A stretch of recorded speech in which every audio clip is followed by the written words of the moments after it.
ലോകത്തിലെ ഏറ്റവും പ്രശസ്തമായ ചരിത്ര സ്മാരകങ്ങളിൽ ഒന്നാണ് ഇറ്റലിയുടെ തലസ്ഥാനമായ റോമിൽ സ്ഥിതി ചെയ്യുന്ന കൊളോസിയം. പുരാതന റോമൻ സാമ്രാജ്യത്തിന്റെ പ്രൗഢിയുടെയും നിർമ്മാണ വൈദഗ്ധ്യത്തിന്റെയും പ്രതീകമായ ഇത് ലോകത്തിലെ 7 അത്ഭുതങ്ങളിൽ ഒന്നാണ്. AD 72 വെസ്പേഷ്യൻ എന്ന റോമൻ ചക്രവർത്തിയുടെ കാലത്താണ് ഇതിന്റെ നിർമ്മാണം ആരംഭിച്ചത്. AD 80 അദ്ദേഹത്തിന്റെ മകനായ തീത്തോസ് ചക്രവർത്തിയുടെ കാലത്ത് നിർമ്മാണം പൂർത്തിയായി. ഫ്ലാവിയൻ രാജവംശത്തിന്റെ കാലത്ത് നിർമ്മിക്കപ്പെട്ടതിനാൽ ഇതിനെ ഫ്ലാവിയൻ ആംഫി തിയേറ്റർ എന്നും വിളിക്കുന്നു.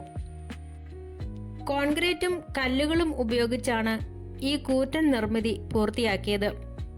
ലക്ഷക്കണക്കിന് ജൂത അടിമകളെ ഉപയോഗിച്ചാണ് ഇത് നിർമ്മിച്ചതെന്ന് ചരിത്രം പറയുന്നു. പുരാതന റോമിൽ ജനങ്ങളെ രസിപ്പിക്കുന്നതിനുള്ള ഒരു പ്രധാന വേദിയായിരുന്നു ഇത്. ഒരേ സമയം 50,000 മുതൽ 80,000 വരെ കാണികളെ ഉൾക്കൊള്ളാൻ ഇതിനു സാധിക്കുമായിരുന്നു. അടിമകളോ കുറ്റവാളികളോ ആയ യോദ്ധാക്കൾ അഥവാ ഗ്ലാഡിയേറ്റർമാർ പരസ്പരം ജീവനായി പോരാടുന്ന ക്രൂരമായ വിനോദമായിരുന്നു പ്രധാന ആകർഷണം. സിംഹം, പുലി തുടങ്ങിയ വന്യമൃഗങ്ങളെ കൊണ്ടുവന്ന് മനുഷ്യരുമായി പോരാട്ടങ്ങൾ നടത്തിച്ചിരുന്നു. 10,000-കണക്കിന് മനുഷ്യരും മൃഗങ്ങളും ഈ മണ്ണിൽ ചോര ചിന്തി മരിച്ചിട്ടുണ്ട്. പ്രശസ്തമായ ചരിത്ര യുദ്ധങ്ങളുടെ പുനരാവിഷ്കാരങ്ങളും റോമൻ പുരാണങ്ങളെ അടിസ്ഥാനമാക്കിയുള്ള നാടകങ്ങളും ഇവിടെ നടന്നിരുന്നു.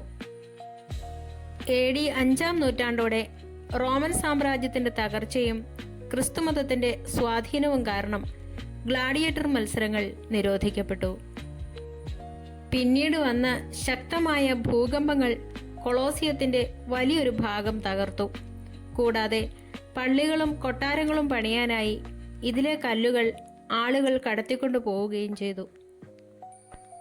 പുരാതന റോമൻ എഞ്ചിനീയറിംഗിന്റെയും വാസ്തുവിദ്യയുടെയും ഏറ്റവും മികച്ച ഉദാഹരണമാണ് കൊളോസിയം.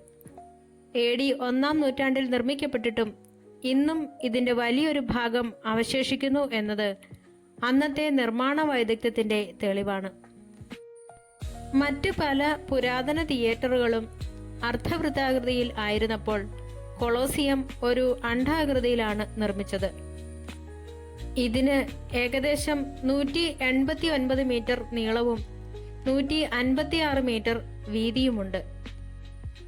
ഈ പ്രത്യേക ആകൃതി കാരണം അകത്ത് നടക്കുന്ന പോരാട്ടങ്ങൾ ഏത് കോണിലിരിക്കുന്ന കാണികൾക്കും കൃത്യമായി കാണാൻ സാധിക്കുമായിരുന്നു. കൂടാതെ യോദ്ധാക്കൾക്കോ മൃഗങ്ങൾക്കോ ഒളിച്ചിരിക്കാൻ ഇതിൽ കോണുകൾ ഉണ്ടായിരുന്നില്ല. കൊളോസിയത്തിന്റെ പുറം ചുമരിന് ഏകദേശം 48 മീറ്റർ ഉയരമുണ്ട്. അതായത് ഒരു 12 നില കെട്ടിടത്തിന്റെ ഉയരം. ഇതിന്റെ പുറം ഭാഗം 4 തട്ടുകളായിട്ടാണ് രൂപകൽപ്പന ചെയ്തിരിക്കുന്നത്. താഴത്തെ 3 തട്ടുകളിൽ 80 കമാനങ്ങൾ വീതമുണ്ട്. ഈ കമാനങ്ങളാണ് കെട്ടിടത്തിന്റെ ഭാരം താങ്ങി നിർത്തുന്നത്. ഓരോ തട്ടിലും വ്യത്യസ്ത ഗ്രീക്ക് വാസ്തുവിദ്യാ ശൈലിയിലുള്ള തൂണുകൾ കാണാം. താഴത്തെ തട്ടിൽ ഡോറിക്, 2-ാമത്തെ തട്ടിൽ അയോണിക്, 3-ാം തട്ടിൽ കൊറിന്തിയൻ ശൈലിയിലുള്ള തൂണുകളാണുള്ളത്.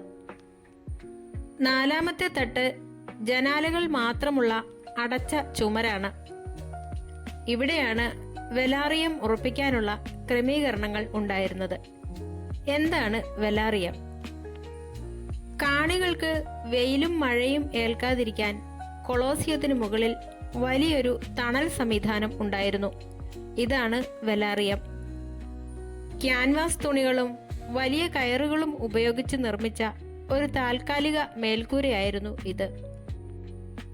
കപ്പലോട്ടത്തിൽ വിദഗ്ധരായ റോമൻ നാവികരാണ് മത്സര ദിവസങ്ങളിൽ കൊളോസിയത്തിന് മുകളിൽ ഈ ഭീമൻ മേൽക്കൂര നിവർത്തിയിരുന്നതും നിയന്ത്രിച്ചിരുന്നതും.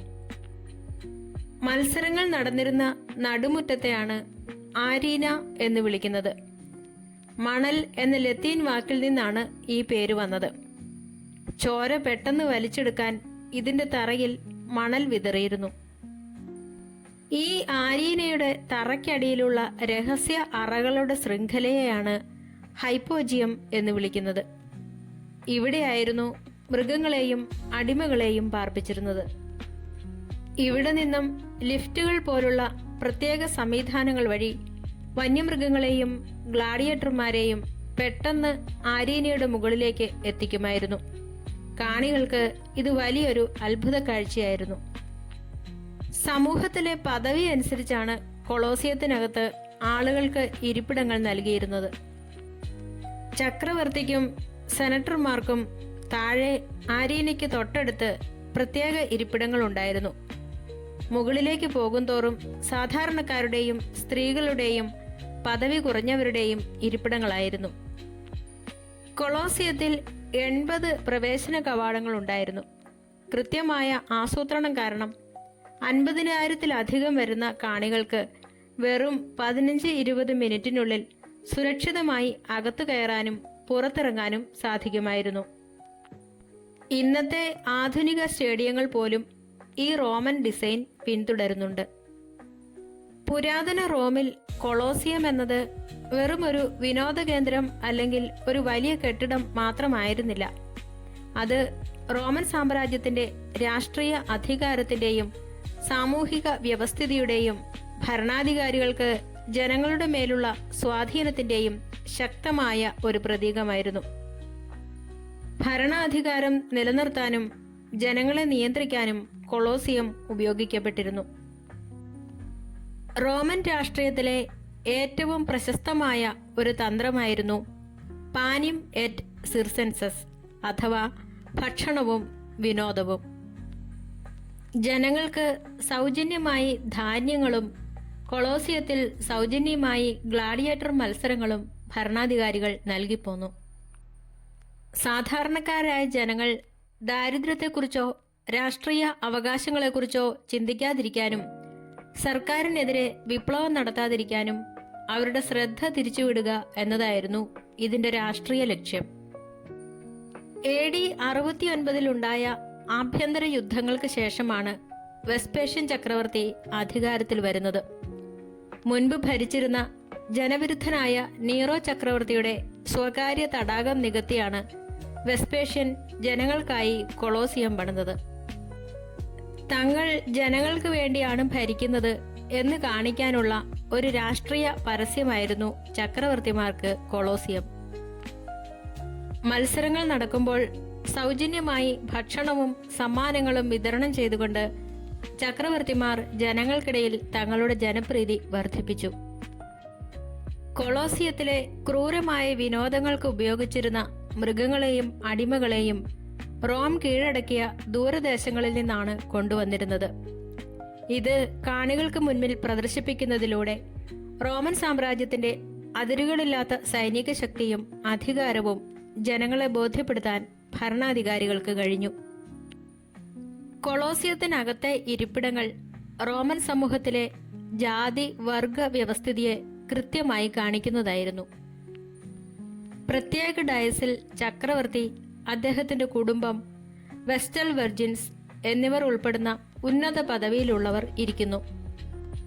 താഴത്തെ തട്ടിൽ സെനറ്റർമാർ, ഉന്നത ഉദ്യോഗസ്ഥർ, പ്രഭുക്കന്മാർ, കുതിരപ്പടയാളികൾ തുടങ്ങിയ ഉയർന്ന ഭരണവർഗവും, രണ്ടാം തട്ടിൽ വ്യാപാരികൾ പോലുള്ള സമ്പന്നരായ മധ്യവർഗവും, മൂന്നാം തട്ടിൽ സാധാരണക്കാരായ റോമൻ പൗരന്മാരും, നാലാം തട്ടിൽ സ്ത്രീകൾ, അടിമകൾ, ദരിദ്രർ തുടങ്ങിയ സമൂഹത്തിൽ ഏറ്റവും താഴെയുള്ളവരും ആയിരുന്നു. എല്ലാവർക്കും മത്സരങ്ങൾ കാണാൻ അനുവാദമുണ്ടായിരുന്നെങ്കിലും സമൂഹത്തിൽ ഒരാളുടെ സ്ഥാനം എവിടെയാണെന്ന് ഓർമ്മിപ്പിക്കുന്നതായിരുന്നു ഈ ഇരിപ്പിട ക്രമീകരണം. ഒരു വശത്ത് റോമിലെ എല്ലാ വിഭാഗം ജനങ്ങളും ഒരുമിച്ച് കൂടുന്ന ഒരേയൊരു പൊതുസ്ഥലമായിരുന്നു കൊളോസിയം. എന്നാൽ മറുവശത്ത് മനുഷ്യർ ക്രൂരമായി കൊല്ലപ്പെടുന്നത് കണ്ട് ഒരു ജനത മുഴുവൻ ഒരുമിച്ച് ആഹ്ലാദിച്ചിരുന്നു എന്നുള്ളത് അന്നത്തെ റോമൻ സമൂഹത്തിന്റെ കഠിനമായ മനസ്സിനെയും കാടത്തത്തെയുമാണ് കാണിക്കുന്നത്.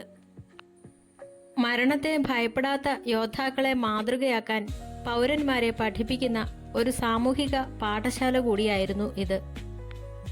ആധുനിക കാലത്തെ പോലെ മാധ്യമങ്ങൾ ഇല്ലാതിരുന്ന അക്കാലത്ത് സാധാരണ ജനങ്ങൾക്ക് ചക്രവർത്തിയെ നേരിൽ കാണാനും തങ്ങളുടെ ആവശ്യങ്ങളോ പരാതികളോ വിളിച്ചു പറയാനും ലഭിച്ചിരുന്ന അപൂർവം വേദികളിൽ ഒന്നായിരുന്നു കൊളോസിയം.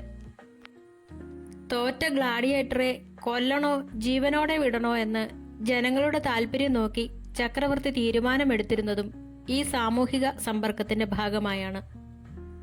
കൊളോസിയം എന്നത് വെറുമൊരു കല്ലിന്റെ കെട്ടിടമായിരുന്നില്ല, മറിച്ച് റോമൻ ഭരണകൂടം ജനങ്ങളെ തങ്ങളുടെ കൈപ്പിടിയിൽ ഒതുക്കാൻ ഉപയോഗിച്ച ഏറ്റവും വലിയ രാഷ്ട്രീയ ആയുധമായിരുന്നു. ഇന്ന് കൊളോസിയത്തിന്റെ പകുതിയോളം ഭാഗം തകർന്ന നിലയിലാണെങ്കിലും പ്രതിവർഷം ലക്ഷക്കണക്കിന് സഞ്ചാരികൾ എത്തുന്ന ലോകത്തിലെ ഏറ്റവും വലിയ ടൂറിസ്റ്റ് കേന്ദ്രങ്ങളിൽ ഒന്നാണിത്. പുരാതന റോമൻ എഞ്ചിനീയറിംഗിന്റെ അത്ഭുതമായി ഇന്നും ഇത് നിലകൊള്ളുന്നു.